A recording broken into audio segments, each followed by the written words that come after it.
Welcome back to my writer's room, everyone. I am Matt Wallace, and thank you for taking a few minutes out of your day to come hang out with me here in my lonely little writerly sanctum. You've made it. It's Friday. That's another short-term victory. That's another battle won in this in the war we call life. So congratulations on that.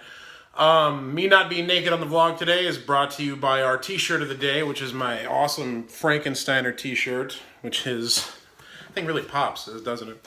Which is Scott Steiner, the wrestler, as Frankenstein's monster. I got that out of the October Wrestle Crate, which I unboxed on my wrestling channel, the Riot Tapes, on Monday. If you want to go check that out. But it's a really cool shirt. I actually really love this shirt.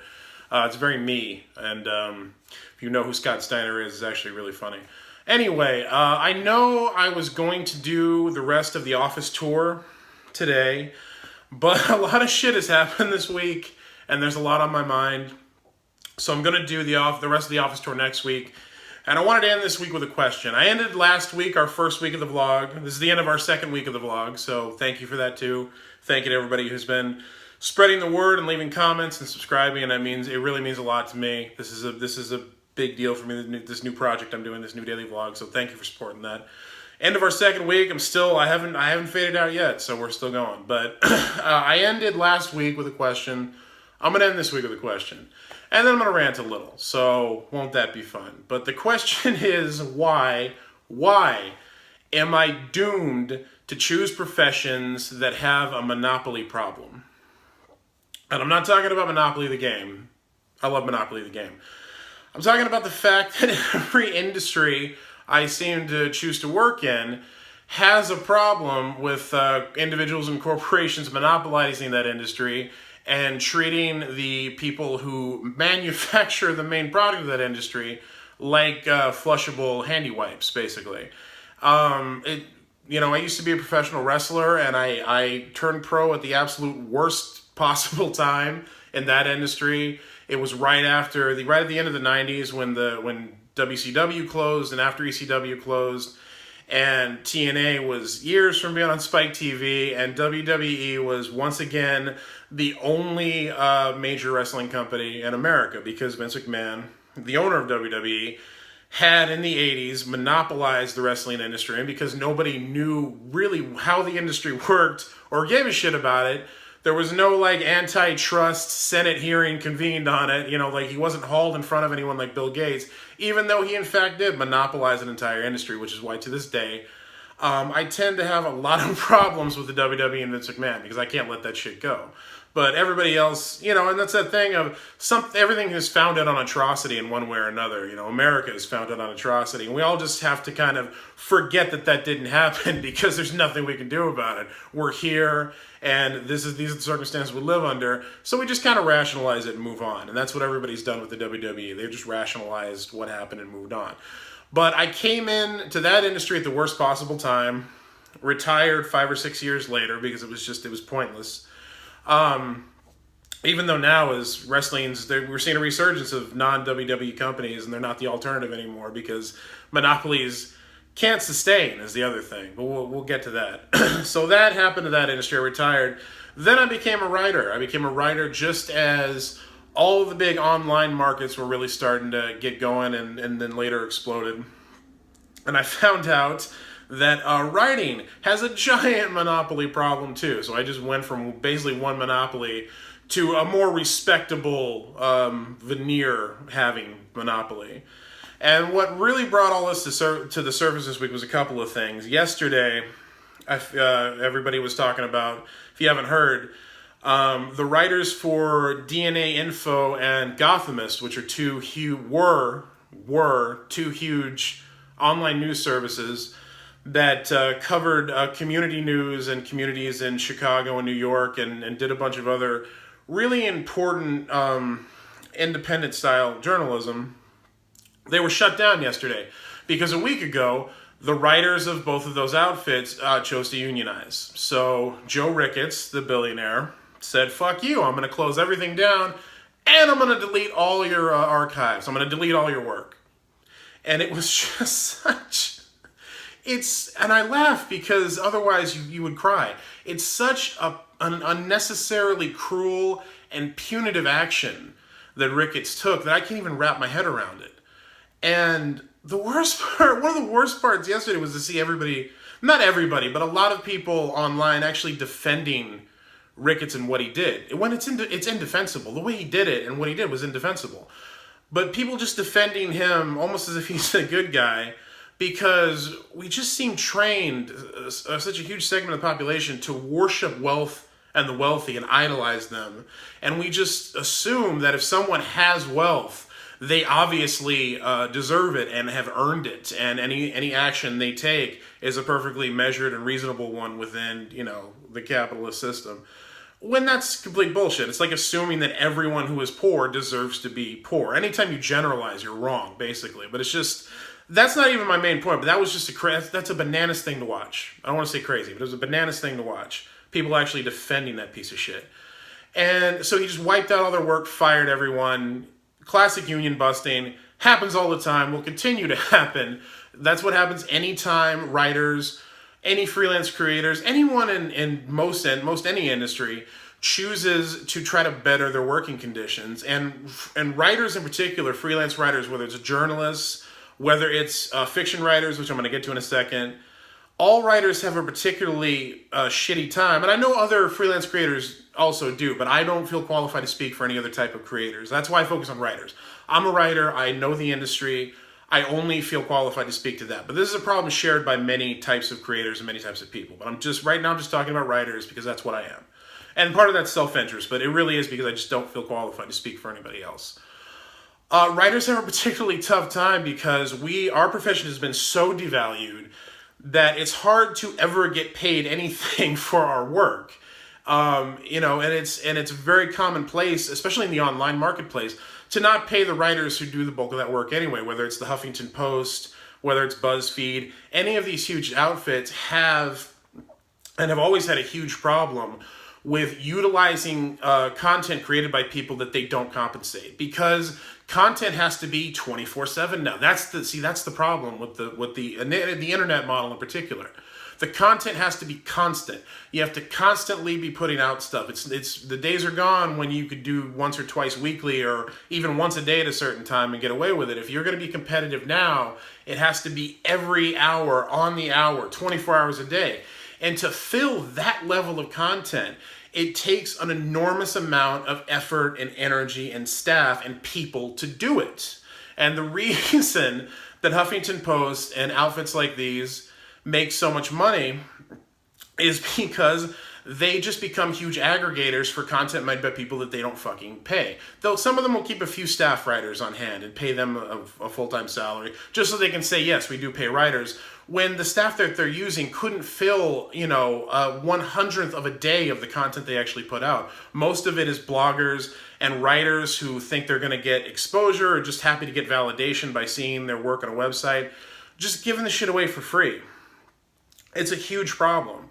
And even in a newsroom, filled with professional journalists who do really important work, they're getting sorely underpaid by these huge conglomerations of websites. And the minute that they try to better their circumstances, what happens? Yesterday happens. Fucking a guy like Ricketts shuts everything down and then purges, scours, raises, and burns their work just to set an example. It's like putting a head on a pike. It's the same fucking mentality. It's like he's warning everyone else, this is what happens if you come for the money you deserve. And they absolutely do, because they're the ones providing the content on which that entire model runs. And that's the way with everybody. The other thing that got into this week was I got on a whole thing on Twitter. A lot of people saw it.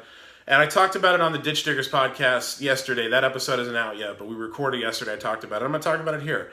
Everybody was talking about how the World Fantasy Convention this weekend, and everyone was talking about how sad it was that they hold the World Fantasy Awards, which are huge awards in the genre, on Sunday, because a lot of people have to leave on Sunday or before Sunday, so they don't get to attend the awards or have time to enjoy the awards. And everybody was really focused on, as they always are, they were focused on the awards part. They were focused on, well, let's move the ceremony to accommodate all those people. Which, when I hear that, my brain immediately goes to the reason all of those authors and other people have to leave the convention early is because they have to be back to fucking work on Monday at the day jobs that they have to have, because writing the stuff that's winning them these awards can't support them or their families. That's why having the ceremony on Sunday is such a big deal. But nobody was talking about that. And that's just, and the huge problem with all of this is how we as freelance writers accept it. We're just trained to accept these conditions. And then when these pockets of writers, when these different writer rooms make that move to unionize, they have to do it all on their own. They have no support. You know, we have, especially like in genre fiction, which I write in, we have no collective bargaining power. We have guilds and we have organizations, and they're well-meaning, but they have no stroke with anybody. I'm sorry. They have no ability to negotiate with these increasingly consolidating publishing giants. They have no ability to negotiate with like Amazon. That's a whole huge problem that I'm not even going to get into right now. And, you know, even screenwriters in Hollywood, in the entertainment industry, they have the WGA, which is without a doubt the strongest organization to belong to as a writer. They actually have power and they make agreements with the studios. But even then, we're at a place right now where there are more television shows than there have ever been. There are more demand for television writers than there ever been, and they make absurd amounts of money. The WGA had to threaten to strike just to get the slimmest piece of that pie. Because when studios, when publishers, when people who run these huge aggregator media sites discover something that makes them money, the last thing they want to do is share it. That's really what the truth is. Even though it completely behooves them to do so, and they're making all of their money on the backs of writers creating, or whoever creating the content that they sell. They don't want to share it. They absolutely flat out do not. And we have no infrastructure built to fight that. It's a problem that should have been handled decades and decades ago, but everyone let it slide. It was all groups like the WGA could do to just keep getting writers paid and keep them in the process. And anytime prices started to skyrocket, anytime the studios didn't like something that they were doing, the studios came down hard and did their own version of union busting, and it's always been a problem. It's always been a very hard thing to deal with. And I'm just watching all this go on this week, and it just makes me fucking sick as a professional writer, as someone who values the profession of writing, and realizes how integral and indispensable writers are to all this media. You know, we're the architects of all this shit. It doesn't exist without us. Everybody adapts what we do. And that's what a lot of writers don't get, man. You're the only originators in this process. Everyone else is getting paid to adapt what you do. And most all of them are getting paid infinitely more to do it than you are for creating the shit that they adapt that everyone makes money on. We are at the bottom of the revenue stream, whether it's writers working for major publishers, journalists working for big news companies. All writers are at the bottom of the revenue stream in this industry. We're getting the pointy end of a very long, sharp stick. And that needs to change. And it's just, that's what's on my mind this week. And it's a very hard thing to do. But the point I was trying to make to everybody this week, whether I was talking about it on Twitter, whether I was talking about it on Ditch Diggers, was we have to start with changing our thinking. And here's the thing, if you're a fan of any of this kind of media, if you're a reader who loves authors, if journalism is a thing that's important to you, you have to start changing your mentality too. You actually have to start vetting and thinking about the business practices of all these huge media sites that you consume. You know, whether you're a huge BuzzFeed fan or a huge Huffington Post fan, or you go to JoeBlow.com for your movie news. Like, I got into a huge thing with that piece of shit, the asshole who runs JoeBlow.com a while ago, because he was hiring part-time workers to work 20 hours a week, and he was going to pay them quarterly what he called beer money. Which is just, you know, and when I made it a thing on Twitter, he went on this whole screed about how when I was, you know, a news intern with 7 kids, I had to go to work uphill both ways 12 miles, and they paid me a shiny penny each fucking week, or whatever his stupid fucking stop story was. And the guy doesn't even realize that he's just perpetuating the exploitation that he experienced as a writer. That's his excuse. His excuse was, I was horribly abused and used as a writer, so that justifies me having these shitty business practices for my fucking garbage fire, stalker porn targeting teenage actresses and models of a website. And it's just, and that's emblematic of the mentality of this entire industry. And it's just, you have to know these things before you consume and participate in and perpetuate and prop up these media companies that fuck over writers. That's what I would ask fans and readers to do. What authors and writers and journalists need to do, what we need is organization. I said it on Twitter this week. Every writer's room should unionize. Every single fucking one. And you're going to deal with union busting pieces of shit like Joe Ricketts when you do. There's no way around that. There has to be this just huge uprising of organization and writers' rooms rebelling and saying no more. That's what we need to get to. And we need to get to a version of that in fiction writing with novelists as well. But that's a whole other thing. And that's not going to happen overnight. Where you can start is just by learning the fuck to say no. And what I would refer you to, and this is not empty shilling, but and I'm already gone too long. I'm 15 minutes into a daily vlog that should have ended 10 minutes ago. So I can't do a whole thing, but we did an episode on Ditch Diggers with author Tobias Buckell, who is a fantastic example of a freelance writer as a business person. We did an episode called The Power of No with Tobias Buckell on Ditch Diggers, the podcast that I do with Mer Lafferty.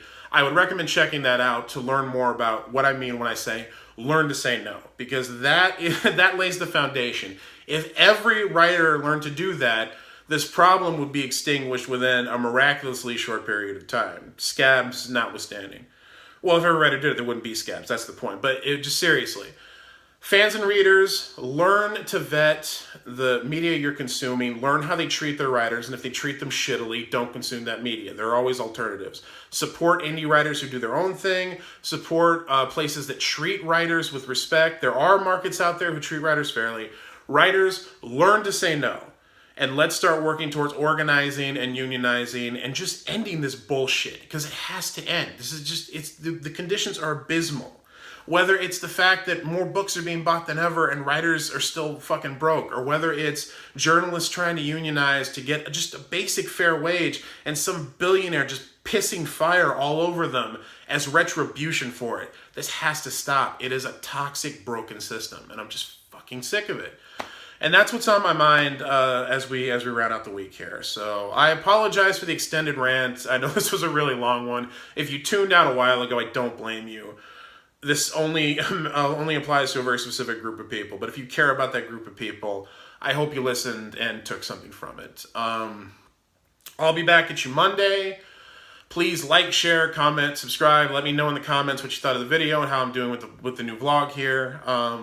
I'm Matt Wallace. Welcome to Friday. Have a great weekend, and I'll see you next week.